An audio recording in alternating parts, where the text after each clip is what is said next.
611.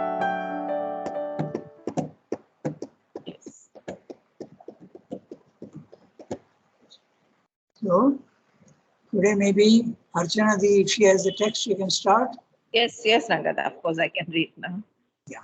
Uh, This, this being the root nature of the ignorance, a practical truth of a phenomenally, but not really dividing, of a limiting and separative conscious energy absorbed in its works to the apparent forgetfulness of its integral and real self. We may answer the questions that arise of the why, the where, and the how of this movement. The reason for the ignorance, its necessity, becomes clear enough once we have seen that without it, the object of the manifestation of our world would be impossible, could not be done at all, or not completely, or not in the way in which it should be and is done. Each side of the manifold ignorance has its justification, which is only a part of the one general necessity. Man, living in his timeless being, could not have thrown himself into the stream of time with that movement of subjection to its flux from moment to moment, which is the nature of his present living. Living in his superconscient or subliminal self, he could not have worked out from the knot of his individual mentality the relations which he has to ravel and unravel with the world about him, or would have to do it in a radically different fashion. Living in the universal self and not in the egoistic separative consciousness, he could not evolve that separate action, personality, outlook from himself as the soul or the initial center and point of reference, which is the contribution of the ego sense to the world workings. He has to put on the temporal, the psychological, the egoistic ignorance in order to protect himself against the light of the infinite and the largeness of the universal, so as to develop behind this defense his temporal individuality in the cosmos. He has to live as if in this one life and put on the ignorance of his infinite past and his future. For otherwise, if the past were present to him, he could not work out his present selected relations with his environment in the way intended. His knowledge would be too great for him. It would necessarily alter the whole spirit and balance and form of his action. He has to live in the mind absorbed by this bodily life and not in the supermind. For otherwise, all these protecting walls of ignorance, created by the limiting, dividing, differentiating power of mind, would not be built or would become too thin and transparent for his purpose. wonderful, very, very interesting concepts are there, which we have to make it absolutely concrete to ourselves. So, we'll do one thing. I will again read the summary and then we'll go back into details and see what he means. World workings, okay, ravel and unravel. What is he mean exactly? So we'll have a look at that. Okay, so I'm reading the summary which I have written out in simpler language. So, as we see, ignorance is a self-willed limitation of consciousness. It's not something imposed on us. It is something that we ourselves, at the divine level, we have decided to come down into the darkness of the physical world for manifestation. And that also manifestation, for manifestation, we have seen that self-limitation is absolutely essential. Without self-limitation, there can be no manifestation. Remember that. Okay. I gave you the example of the huge amount of clay, and in that all the pots and pans are inherently there, but invisible. So if you have to manifest the possibility of the clay, you have to take a little bit and give it a form. Giving a form is the power of Maya, okay, measuring and limiting. And so essentially, when the divine wants to manifest himself, and you are the divine, remember. So when you are wanting to manifest yourself, you have to necessarily limit yourself. And that is ignorance. And therefore, ignorance is a consequence of the manifestation. Okay, so as we see, ignorance is a self-willed limitation of consciousness so as to become absorbed in the work undertaken. This also will go into detail to understand what he's saying. This entails the forgetfulness of all else that the infinite consciousness is. Okay? When you know only the finite, naturally you have forgotten the infinite. But why should this be necessary? The reason for the existence of ignorance is a natural consequence of the manifestation. Manifestation implies form, and form implies limitation. Nor can we see the reason and justification for, now we can see the reason and justification for ignorance in the world. Okay? That manifestation is the one infinite impersonal becoming the many, just 1 second.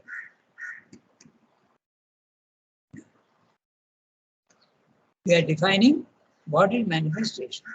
Okay, so now we're saying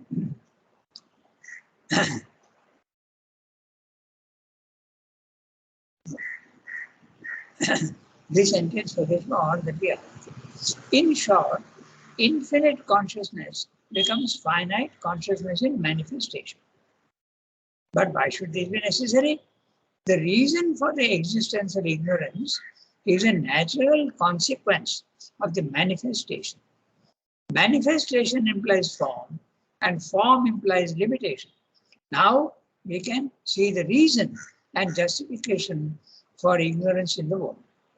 Manifestation is the one infinite impersonal becoming the many, the finite, the personal. If the individual lived only in the timeless eternity, he would not live in the temporal succession of events, and development in time would not be possible.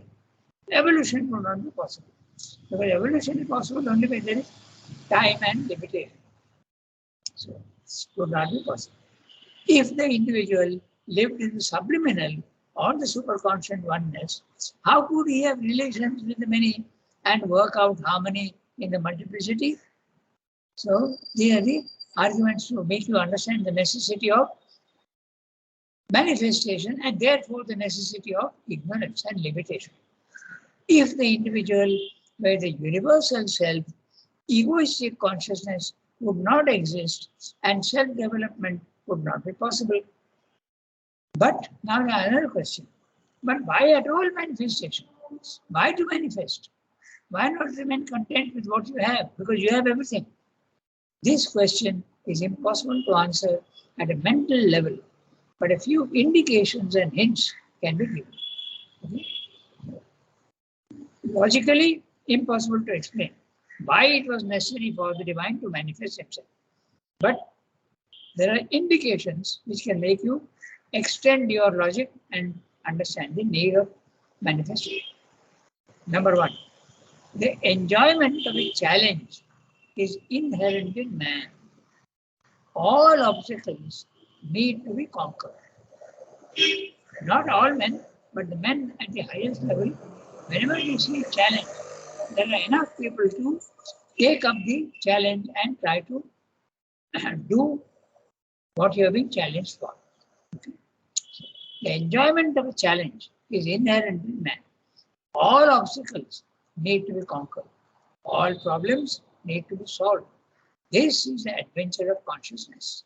So that is the reason why the divine also is putting himself into the most difficult situation and he is escaping from there. And who is the he?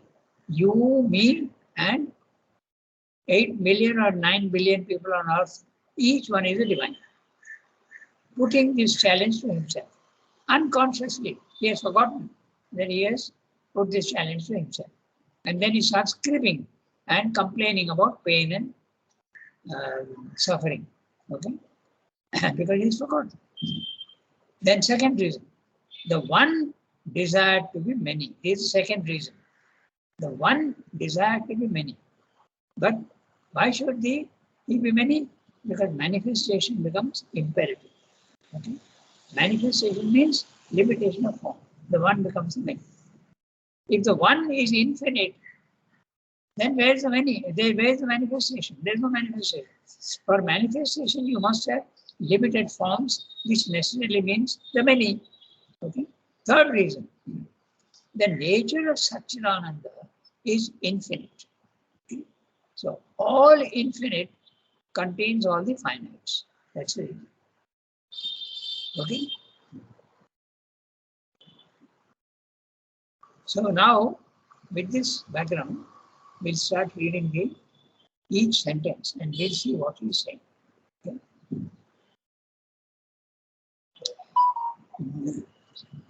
This being the root nature of the ignorance, which is this. By the way, the word being here is only present participle. This being is not the normal being that Sri Aurobindo uses, being and becoming. This being given to us, okay, the root nature of the ignorance. And what is that? Multiplicity and ignorance. Okay? This is what it is. The root nature of ignorance is multiplicity. Root nature is manifestation.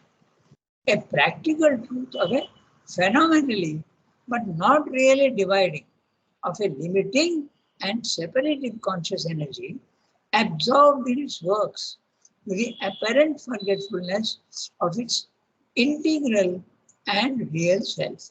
So we'll stop here and look at the words. So first he's saying the practical truth of a phenomenally but not really dividing. So what does he mean by that? Okay, take white light. Okay, white light has got all the colors in it. Okay, but you don't see that at the highest level. It's only white light. But when manifestation comes, there is a prism, and the light has to come through the prism. It divides itself into 7 colors. Okay, so that's a division.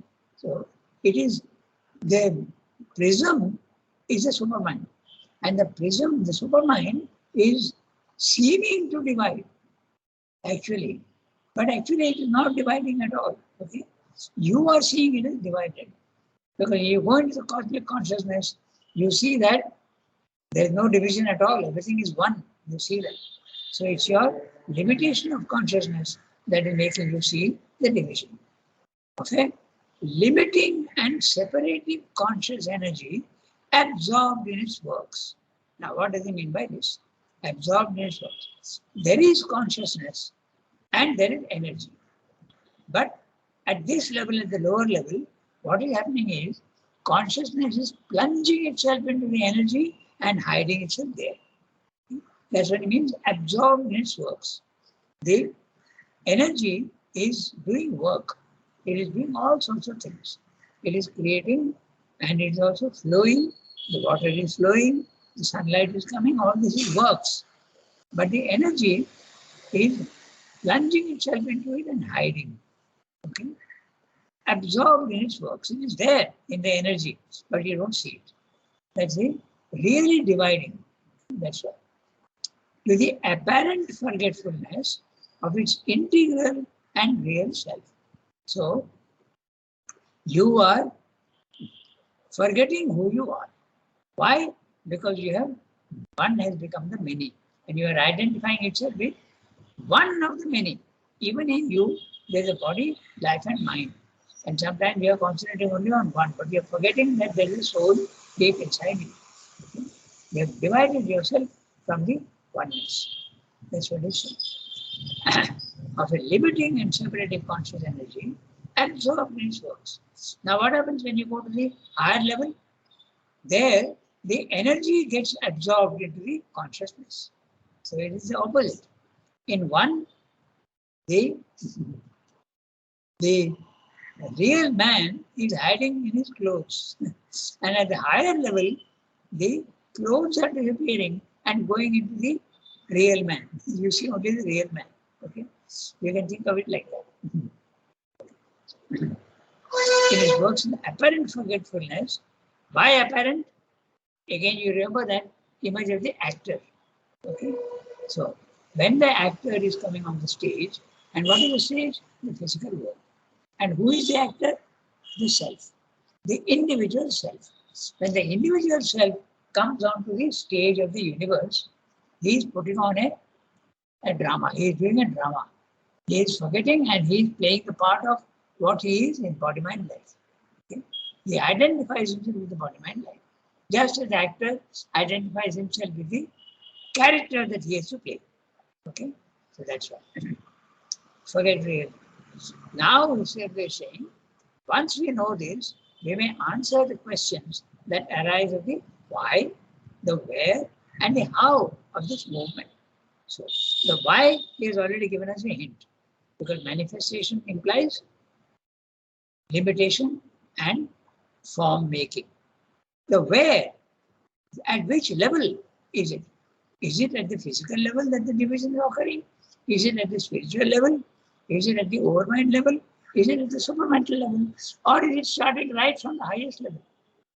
Highest level it can't be, because there is only oneness there. So where is the question? At which level? Okay. Then how? How does this one become the many? Okay. We may take a stone and break it into bits. So we know how, because you are taking a hammer and breaking it. So what is the process by which the one becomes the many? So 3 questions he is going to answer one by one. We can anticipate and see.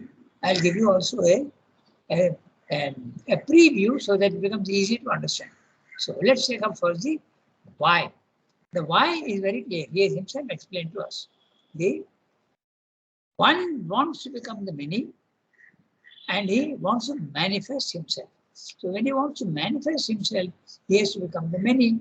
And in the many, you limit your consciousness, limit your energy, so when you limit yourself, you're forgetting the whole. And when you forget the whole, that's the ignorance. So there's the why is settled. Now the where.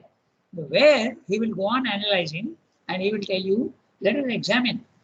It's like finding the source of a river. Okay? The river is flowing, but you want to know from where it is coming. So what do? You start walking up. You start walking in the opposite direction of the flow of the river. And you keep going, keep going, keep going, keep going. In other words, in the spiritual, is it at the material level? No.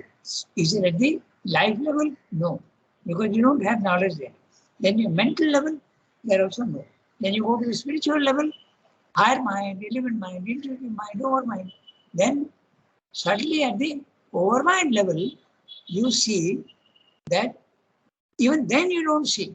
You see only division in the overmind level. You go to the supermind level and then you see that the source of the river is there at the supramental level and the origin of ignorance is the overmind level. So I'm giving you a preview. He will go, but if you have this, then you'll understand very clearly what he's saying. Then the how. How does the one become the many? This answer is Maya. The divine has got the power to break things up, to make forms. Remember, Maya is the word that its root is in Sanskrit is Ma. Ma is, in our Indian language also we have Mapa, to measure. Okay? And Shakespeare is very interesting words. He says, measuring, geometrizing, and psychologizing, he says. Okay? So at the lower level, this is what happens. Okay? So we have answered all the 3 questions, but he will answer logically one by one. I've given you a preview so that it becomes easy to understand. Now we come back to the text. The reason for the ignorance, its necessity, becomes clear enough once we have seen that without it, the object of manifestation of our world would be impossible, could not be done at all, or not completely, or not in the way in which it should be and is done. Okay? Now note very interestingly that the manifestation in this world is not the only way it could be done.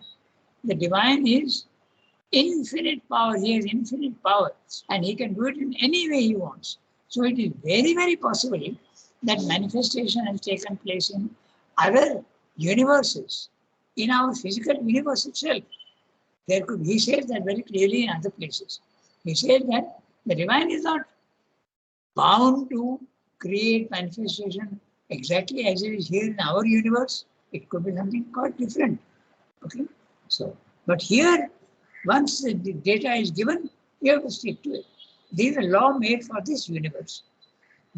Not in the way it should be and is done. In other words, the law made for this world is, the divine is thinking, I will plunge myself into the opposite of myself and evolve slowly and perfectly. And perfection takes time. Therefore, evolution is very, very slow. Okay, that's very slow. Each side, I'm going to the next sentence.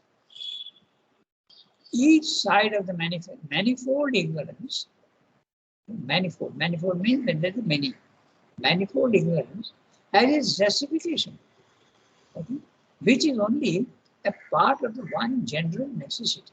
So the ignorance can be manifold. What is that?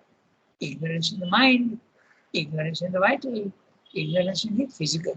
Okay? We don't know the origin of matter. We don't know our vital. Our vital is constantly fooling us because we think we know our vital, but we don't know at all. It is a great imposter. As he says, the vital is constantly fooling you. Okay? You think that you are something, but the vital is just creating these images to make you fool. That's the ignorance of the vital. Ignorance of the mind, very clearly, we don't have enough knowledge. Okay? Manifold ignorance, which is only a part of the one general necessity. The one general necessity is not at the individual level, but at the universal level. The degradation and the diminution of consciousness, power, and ananda. That's a general necessity. Man, living in his timeless being, now this is the spiritual plane of consciousness. Man, living in his timeless being, could not have thrown himself into the stream of time, okay, with that movement of subjection to its flux from moment to moment, which is the nature of his present living. Because if man is in the timeless, which is possible at the level of the self, higher mind, okay, you are in the timeless. And if you are in the timeless, there's a question of time. Then there's no evolution. But the intention of the manifestation is evolution. Okay? The adventure of finding yourself. So that would not be possible. So therefore you have to come down. Okay? Man, living in his timeless being, okay, that's a spiritual place of consciousness, could not have thrown himself into the stream of time. Obviously, if he's living in timeless, he is there. Okay, so he has to throw himself into the stream of time. That means manifest himself. With that movement of subjection to the flux. And what is the flux? The movement in the physical world, constant movement. Your stability and immutability has to come down and hide itself in the flux, in the movement. The immutable has to plunge into the mutable and hide there to be discovered. From moment to moment, which is the nature of his present living. Present living in the time. And we are living from moment to moment. As soon as the present is there, we are conscious only of the present. We don't remember the past when we are thinking of the present, nor do we know the future, which is the nature of his present living. Living in his superconscious or subliminal self. Now we mentioned the other. Superconscious is even higher than the timeless being, or in subliminal being. The subliminal is the interconscious. One by one, he is examining all this. He could not have worked out from the knot of his individual mentality the relations which he has to ravel and unravel.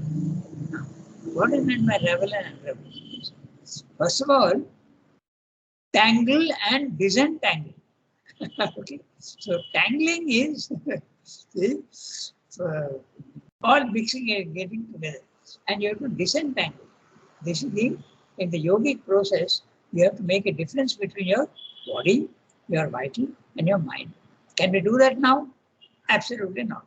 When there is a desire, you don't know whether it's coming first in the mind or whether it's coming from the vital, or even it's a bodily need. That also is wrong. Okay? Something like hunger and thirst, we can say yes, it's coming, seems to be coming from the body. But a desire, you don't know from where it's coming. A sudden spurt of wanting something, you don't know from where it's coming. So you have to unravel this. Now I'm giving you the meaning of the word ravel. Means both. Okay, it means entangle and also disentangle.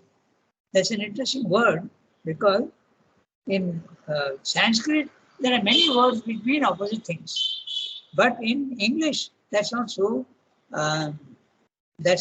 common. But here ravel is one of those. It means both entangle and also disentangle. Okay. Then there is another word also which is in English. Okay. Let me remember. Cleave. Cleave. Okay. It's got two meanings and both are the same word. Cleave means to cut. Okay. When you take an axe and hit a log, you are cleaving the log. Okay. But cleave also is to hang on to. Okay. To identify. When a child is afraid, he will cleave to his parent. Okay, that's also cleave. Okay, so this is this word is another word like that. Okay, means both entangle and as well as disentangle. Unravel means only to disentangle or come undone. The knitting got unraveled. Okay, that's another word. Ravel means both entangling and disentangling, but unravel means only disentangle. That's the difference. Okay, so simply saying this is what you have to do, and you can't do that if you are in the timeless or the superconscious or the intraconscious. Then where do you have to be?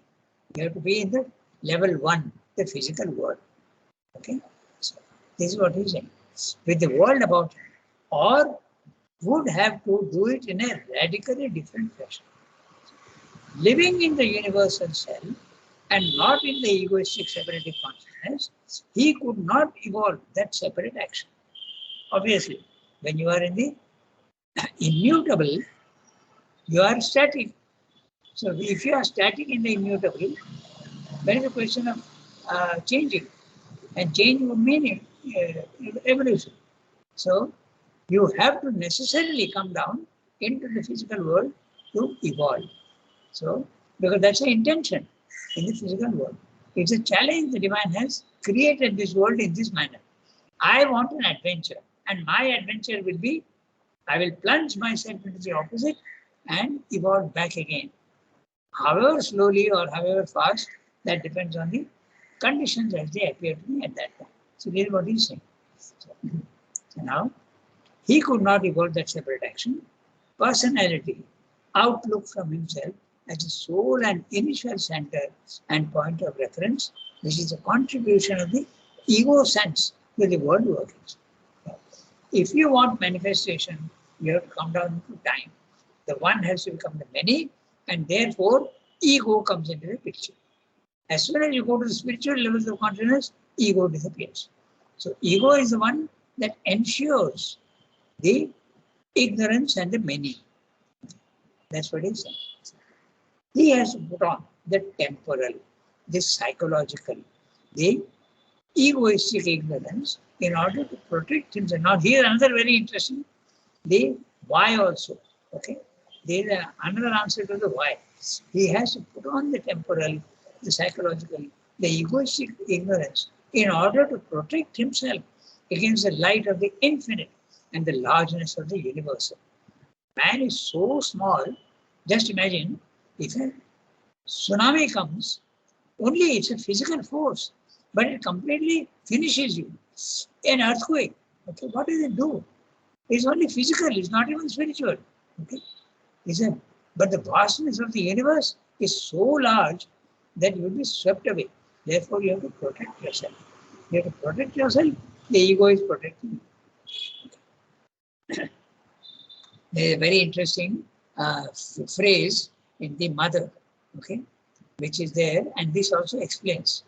He says there in the mother, he says, your insincerity, which was at one time a protection for you, has now to be given up if you want to go to the infinite.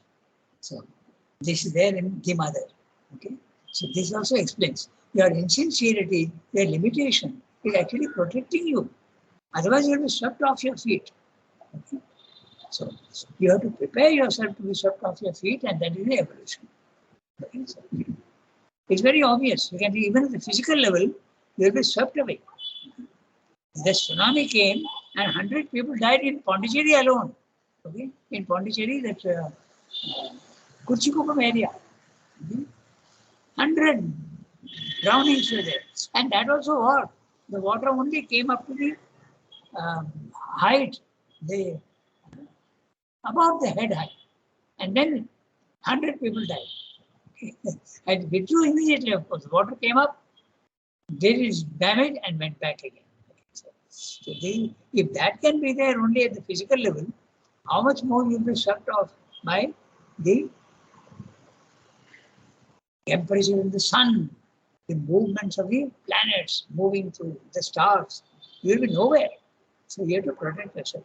So protection is absolutely necessary for you against the universe. And that's why that's another reason the why. Okay. You have to go into the limitation to protect yourself. So now, I go to the next one. He has to live as if in this one life, and why as if? Because he has got many lives. But in this one life, he has to live in this way and put on the ignorance of his infinite past and his future. The past we don't know, where we come and where we are going we don't know. So that's it. He has to put on this infinite past and future. For otherwise, if the past is present in him, another reason, he is explaining all the whys. Okay? The why, one by one he is explaining the why. Very interesting. He's saying, if you know your past, okay, it would hamper you. It will not allow you a free hand. It will be like you are chained to the past. He has to live as if in this one life, okay, without knowledge of a past life, and put on the ignorance of his infinite past and future. But otherwise, if the past were present in him, we could not work out his present selected relations with his environment. Suppose in this life, your mother is there, okay? But how will you can deal with your mother if you know that she is a mother. But in your past life, your mother was your own daughter. Okay? Then you will be confused if you know that. In fact, I am giving you an actual example. Huh? Okay? Let me tell you. I can say because he told me himself. Okay? So, Praveen Nagda, you know Praveen Nagda? He is the father of Abhipsa. Abhipsa is a trustee now. She is only lady in the trust board. She is a trustee. She looked after I think she looked after the Bangalore. Now her father, okay, when his mother died, she was reborn as one of his daughters. Keep this to yourself. But I am explaining to you what Siddha is saying. Okay? So if you don't know that your daughter was your own mother in the past, there's no difficulty. But if you know that she is your, so you will be confused. Is she my daughter or is she my mother? You will be confused. So that's why this is one of the whys. Why you have to be ignorant of your past. Okay? Otherwise you'll be chained. There will be a chain that is dragging you. Okay? So I read that sentence again. He has to live as if in this one life only and put on the ignorance of his infinite past and future. For otherwise, if the past were present in him, he could not work out his present selected relations. Okay? Selected relations. Father-daughter relation, father-son relation, mother-son relation, uncles, whatever, all relations. They have to be worked out with his environment in the way intended. His knowledge would be too great for him, it would necessarily alter the whole spirit and balance and form of his action. Naturally, you'll be confused. What is my relation? There's so many relations possible. I want only one relation. He has to live in the mind. So first of all in his life, now he has to live in the mind, absorbed by this bodily life, and not in the supermind. If the intention of the divine is evolution in this physical world, he has to come down. He can't be in the supermind.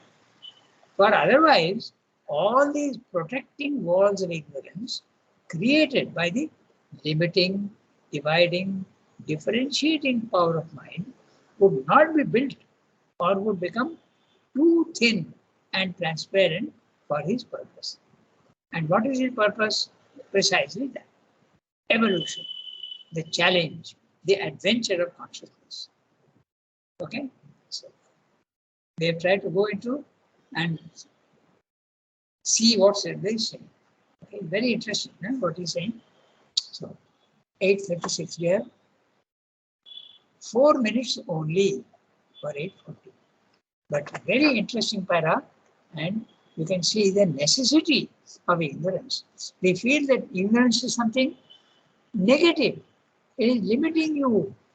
Okay?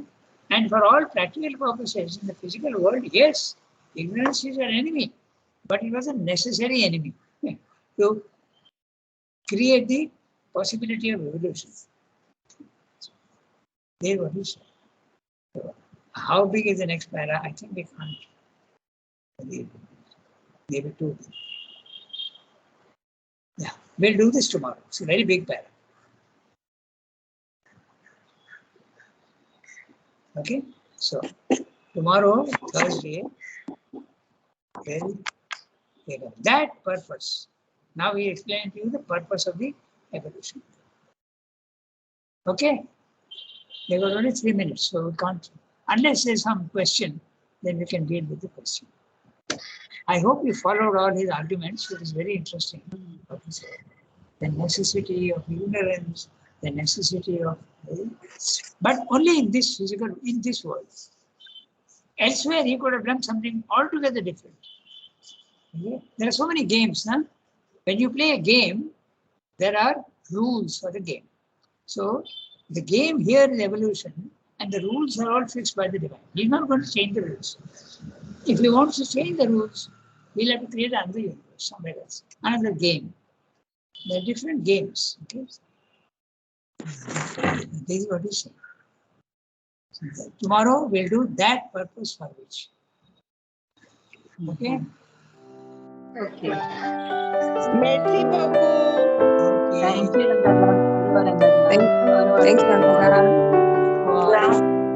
Have a nice. Hello. Yes.